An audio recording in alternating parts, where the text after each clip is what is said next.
درود عرض میکنیم دوستانی عزیز و ارجمند. برنامه فضا است و امروز مهمانان از یاوان آمدن، از بخش فرهنگ یاوان به برنامه ما تشریف آوردند. برنامه با یک ترانه زیبا از جانب اکملی تقوی مراد پیشنهاد شما گردید و همچنین راهبر شعبه فرهنگ ناحیه یاوان رحم‌الدین نازیموف در برنامه ما حضور دارند و این چنین راهبر انسامبل ترانه و رقص بخش فرهنگی ناحیه یاوان صلاح الدین عبیداللهیف نیز اینجا حضور دارند و مطربانی که امروز حتما که در خدمت ما و شما هستند و با سازهای زیبای خود برنامه ما رو باز هم زیباتر خواهند گردانید. ترانه زیبا بود، ما شنیدیم، لذت بردیم. خسته نباشید اکمل. بیاید یکم درباره شعبه فرهنگی ناحیه یاوان حرف زنیم. فعالیتش چگونه است؟ همچنین کدام بخش ها با آن همراه می شود؟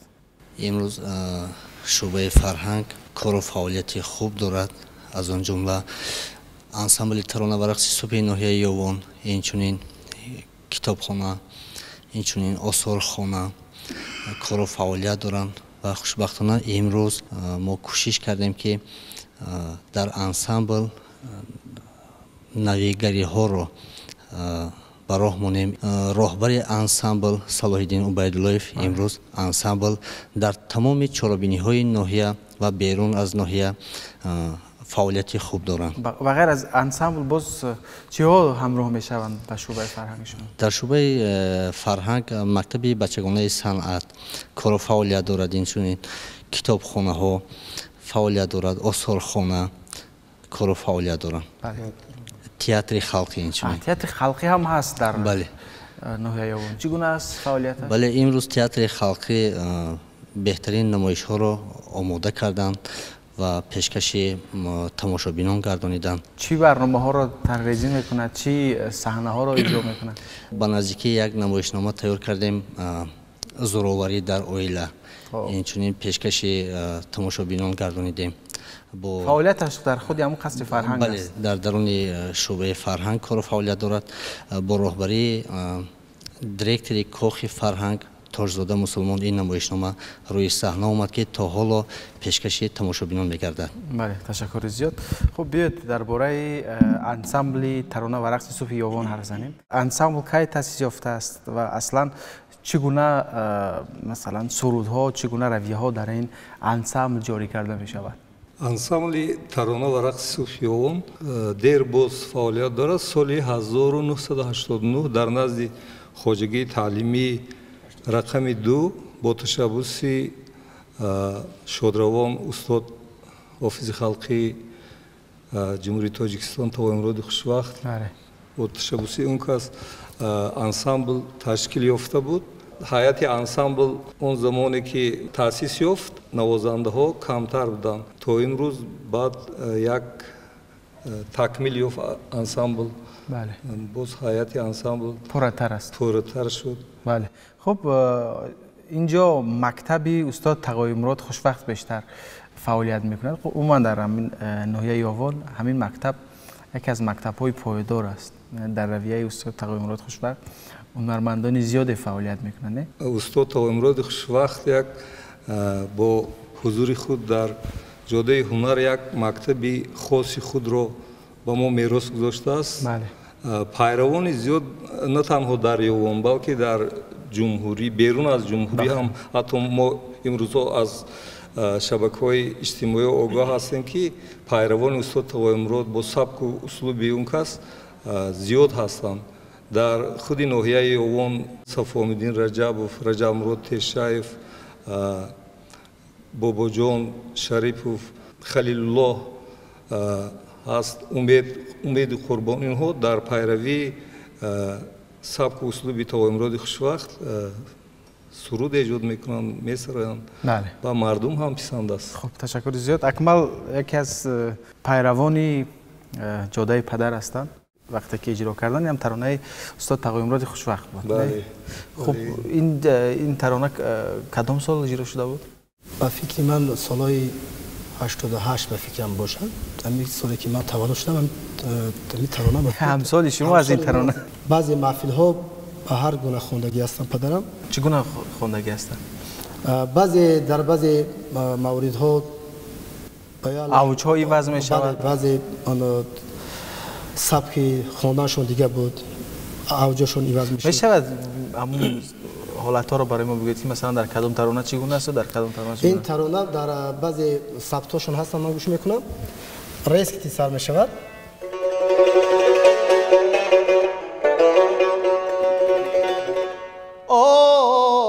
پدر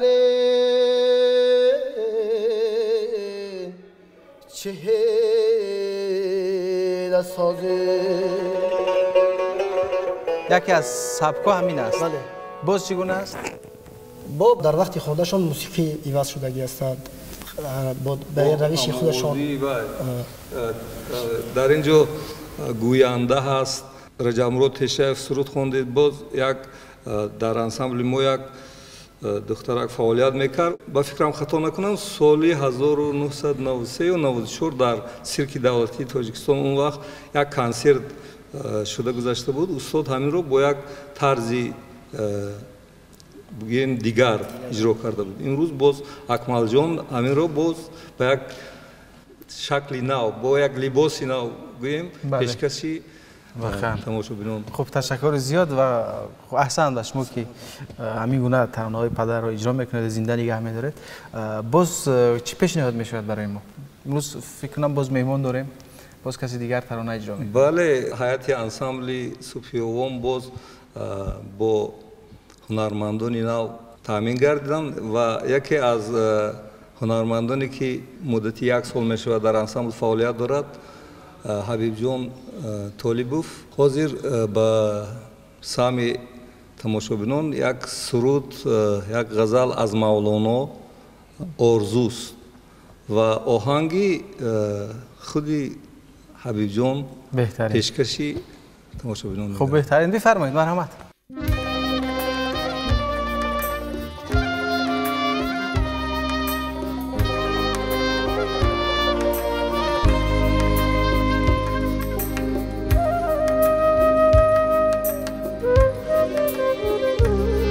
بین مای رو که با گلستانم آرزوست، بین مای رو که با گلستانم آرزوست، بکشای لک تنده فراوانم آرزوست، بکشای لک تنده فراوانم آرزوست.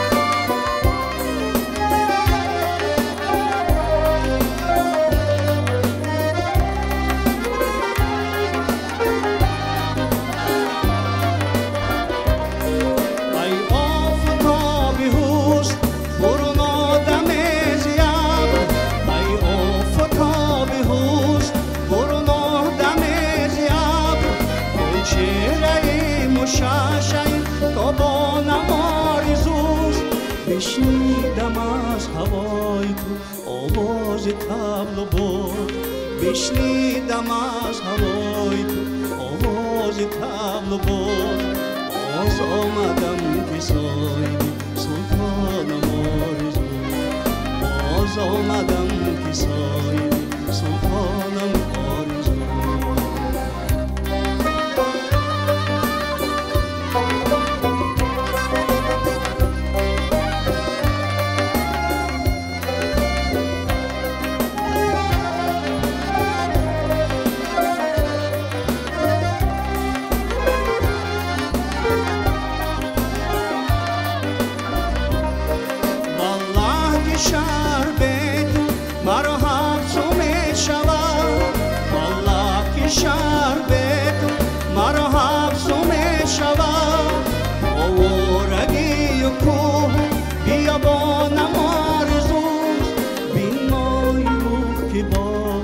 گلستانم آرزوست، بین مای رو که با گلستانم آرزوست، بکشای لک تنده فراوانم آرزوست، بکشای لک تنده فراوانم آرزوست، بکشای لک تنده فراوانم آرزوست.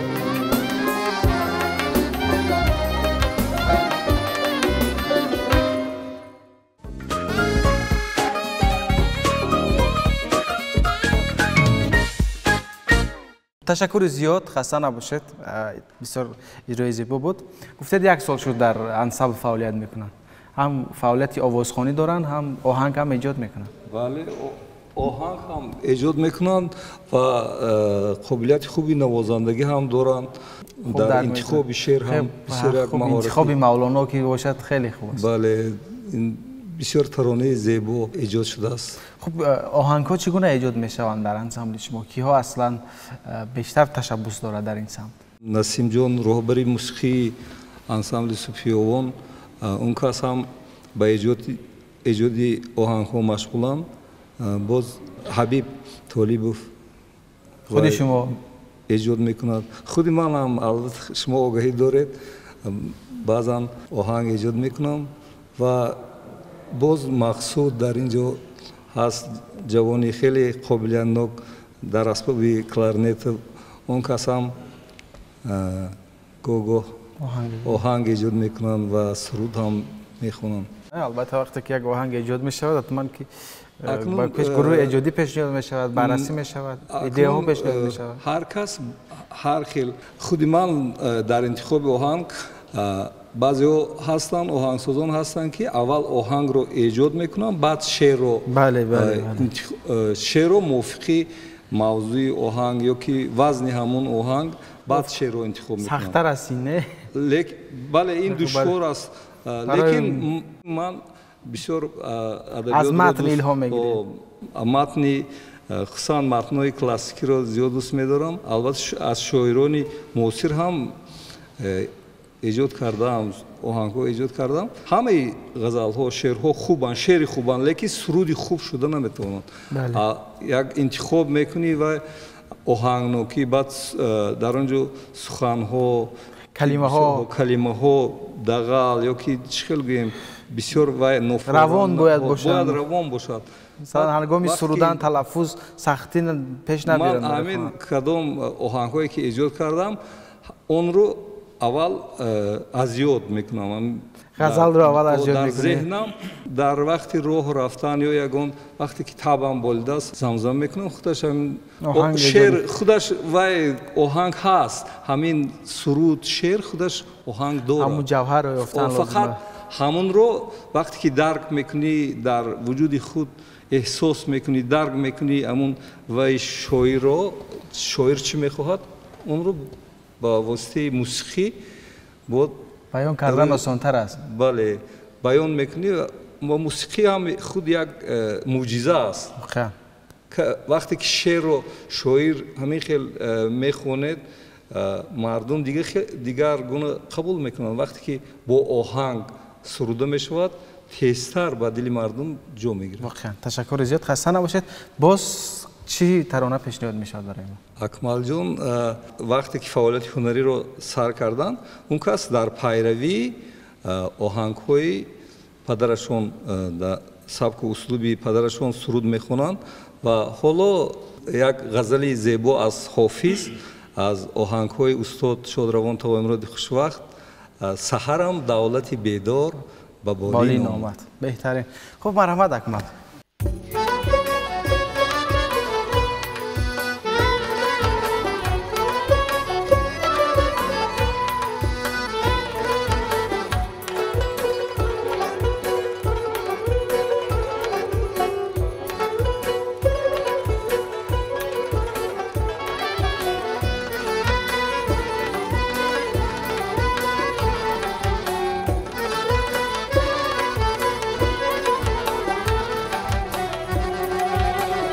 سحرم دولت بیدار به بالین آمد، سحرم دولت بیدار به بالین آمد.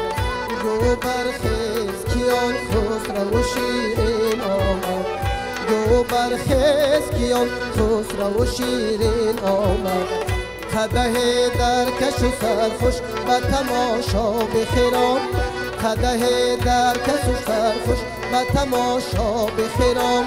تا ببینی که نگارت به چی آیین آمد، تا ببینی که نگارت به چی آیین آمد.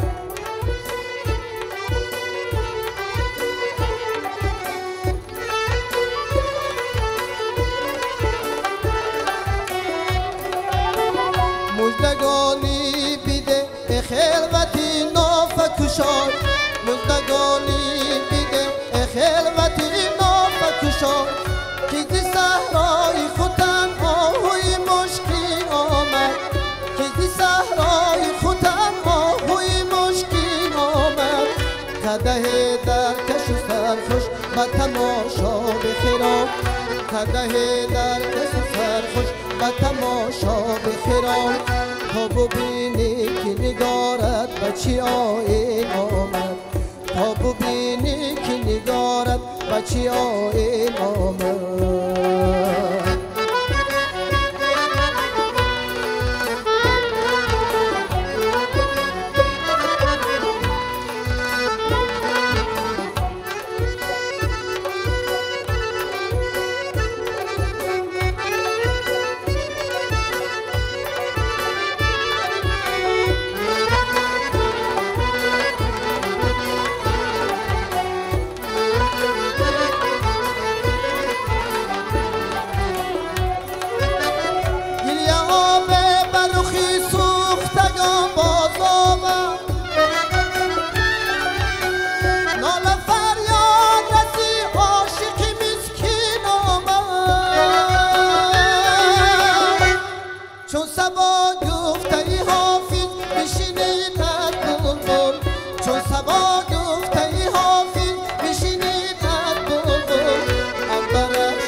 شیرین آمد گو برخیز کیان خسرو و شیرین آمد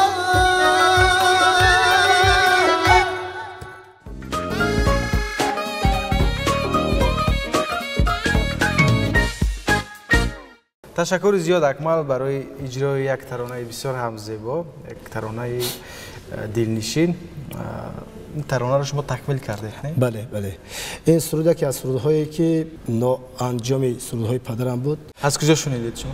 این سرود رو من در یک ثبت گوش کردم. در اون ثبت فقط تار و دایره هستند. برای اینجا یک برادر ما عادی جان طرف حضور دارن. این کس پسر شادروان حسین جان طرف می باشند که حسین جان طرف یک عمر همراهی پدر من دایره دست بودن. در امروز ثبت فقط آواز دایره و تار هستند.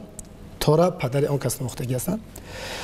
همین سرود من انتخاب کردم با همراهی مطربان ما تهیه کردیم. بعضی جا را تکمیل دادیم موسیقیش را، بعضی نوگری در آوردیم و بعد پیشکشی بله شما کردیم. خب خیلی زیبا بود. سلامت باشید. تکمیل هم خیلی زیبا بود، اجرا هم خیلی زیبا بود. خسته نباشید. همین گونه سرودهای ناتمام زیاد داشتم. بله از وقتی که من سرودهای پدرم رو گوش میکنم در ثبت‌ها خودشون ثبت میکردن. مثلا وقتی اجرا میکردن سروداشون گاهی ثبت میکردن برای بایگانی خودشون آهنگ‌های مثلا فراموش نشود. از مردم بسیار میشنوم که در مردم اون کسایی که همراهشون میرفتن همه ثبت میکردن. بعد در یک محفل یک سرود یک بار میخونده، در دیگه محفل نمیخوندن. این سرودایی که هستن که در یک هم محفلی که یک بار خوندگی هستن، دیگه خوندگی نیستن، یک ثبت هست در این سرودها. همین سرودها رو من گوش کرده. هر کسی که دارد خواهش میکنه که باشه برسونه. بله بله. بهترین. تشکر زیاد. خسته نباشید. تشکر به گروه شما، تشکر به بچه‌ها، تشکر به بخش فرهنگ ناحیه یوان که به برنامه ما تشریف آوردن. خب ما از حضور شما لذت بردیم. واقعا ترانه‌ها اجرای خیلی زیبا بود و مطمئنم که باز هم یک زمان دیگر همینجا بشینیم و صحبت کنیم. خوش آمدید. سلام باشید. خب چی در انتهای برنامه برای بیننده ما پیشنهاد خواهید کرد؟ باز در اجرای حبیب جان طالبوف یکی از سروده‌های استاد صنعت احمد ظاهر آهنگ نینواز و شعر ام با تخلص شعر آقا همین شعر سرود رو نوشته است از سروده‌های احمد ظاهر. حاضر پیشکشی تماشابینان می‌گردم. خب تشکر. ما مشتاقیم که این ترانه رو بشنویم و همینجا به انتهای برنامه امروزه فضا هم دوستانی عزیز و ارجمند رسیدیم. و شما روزگار خوش تمنا داریم. بگذار که موسیقی همیشه پیام صلح و دوستی برای ما بیارد و همیشه در خاندانی ما و شما تنین انداز باشد. میشنویم.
آن سر میروم یاد آن سر میروم یاد آن سر میروم آید همه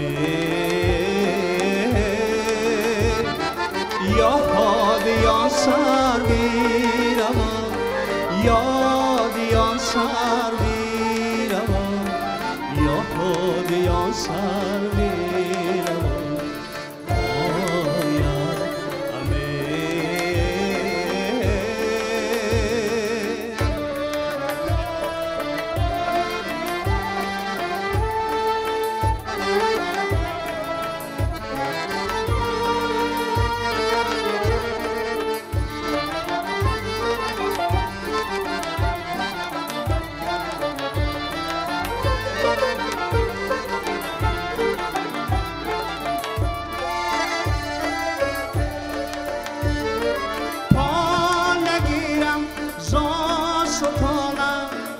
یک قدم در زمین گر آسمان آید همه پا نگیرم زا ستانم یک قدم در زمین گر آسمان آید همه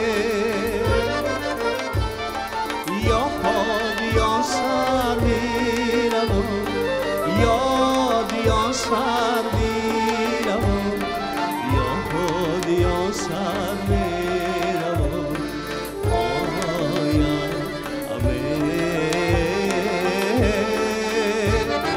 یاد آن سر میروم یاد آن سر میروم یاد آن سر میروم آید همه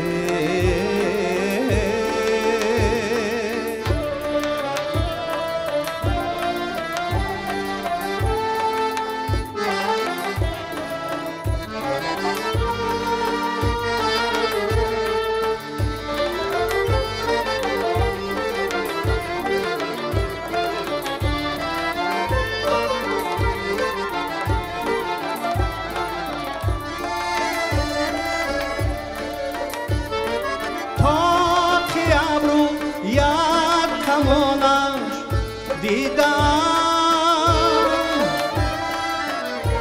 این در چشمم کمان آید همه تا که ابرو یک کمانش دیدم این در چشمم کمان آید همه یاد آن سر میروم یاد آن سر میروم یاد آن سر میروم آید همه یاد آن سر میروم یاد آن سر میروم یاد آن سر میروم آید همه